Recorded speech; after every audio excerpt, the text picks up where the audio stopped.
Odstraní se akorát pomocný kolíčky, který tam zapadají, protože tam přijdou místo toho pak plechy, které slouží vlastně jako maska na prosvícení. A nějaký detaily do kokpitu. Takže vlastně tady je ten jednotlivý plechový jakoby masky, na který se nalepí ta folie.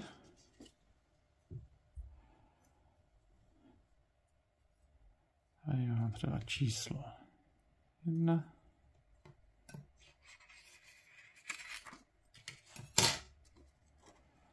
A tady mám taky číslo 1, takže se to tam prostě na to nalepí. Je to čirý a přesto může potom přijít samotný obtisk, co je ve stavebnici. Tady je vlastně pak na nalepení ten červený na prosvícení.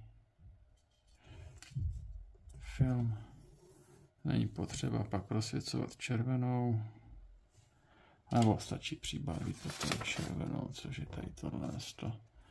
Je to ze spodu, vymaskuje se to, prosvítají jenom ty škvírky.